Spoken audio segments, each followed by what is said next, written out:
Hey guys, so today I'll be talking about the literal very beginning of starting an SA business. It's really important.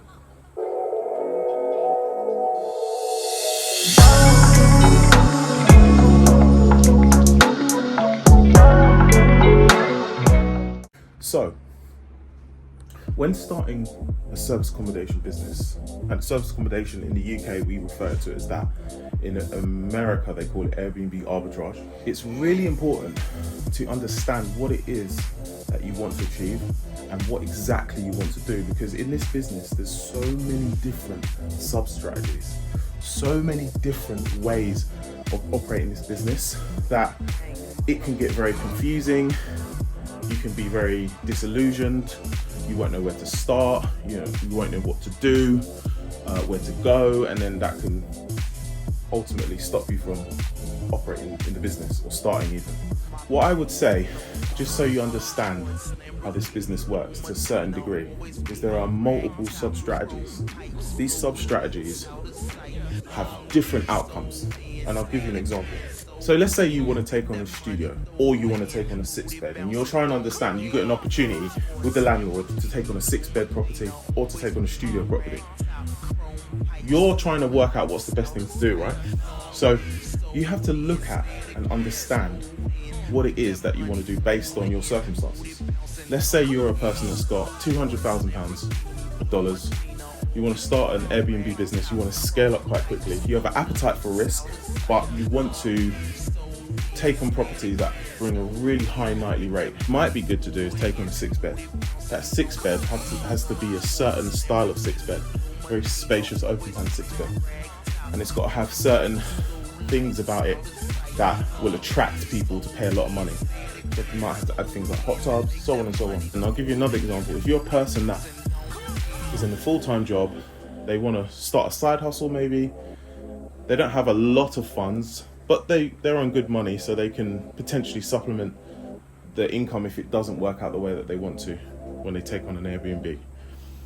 It might be a good idea to take on a studio. Studios tend to be quite low in cost. Obviously it's a studio. The bills tend to be lower. If you take on a studio that's a converted house, often the bills are included in the price. So that's another factor. Bills at the moment are very high, so that's something that you might want to consider.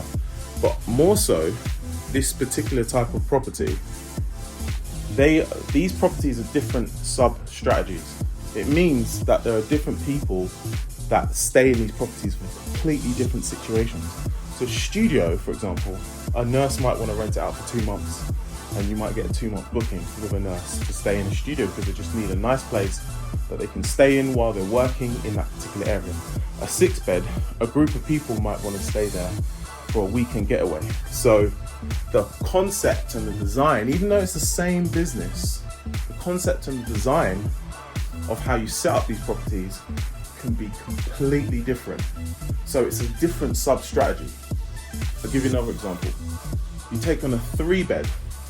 Now, you may get contractor bookings with a 3-bed. A contractor booking typically could be people that are working maybe in a hospital, people that are working as builders on site, could be anything.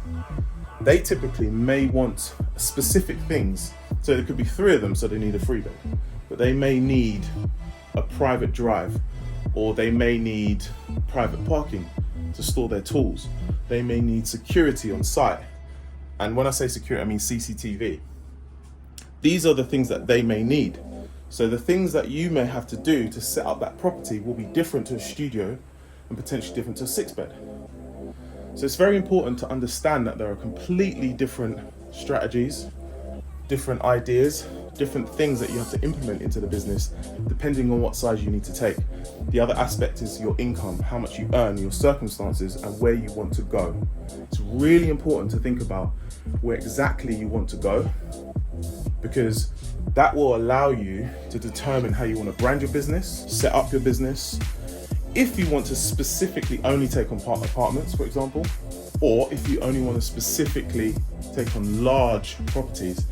And trust me, when you understand where you want to go, you can achieve things very quickly. I make 6 figures, I have properties abroad in the Caribbean, And it's very important to understand what you want to do. So have a think about what exactly you want to achieve, what you want to do, how you want to set up your properties. Do you want it to be luxury? Do you want it to be standard? Have you researched into what the nightly rates are if you have a standard accommodation? And have you researched into what the nightly rates are when you have a very luxury accommodation? I mean, we do all sorts of training on this stuff in our financial academy, and we also give a lot of support with this stuff in our Discord group. So yes, these are the important things to think about before you start SA. Thank you.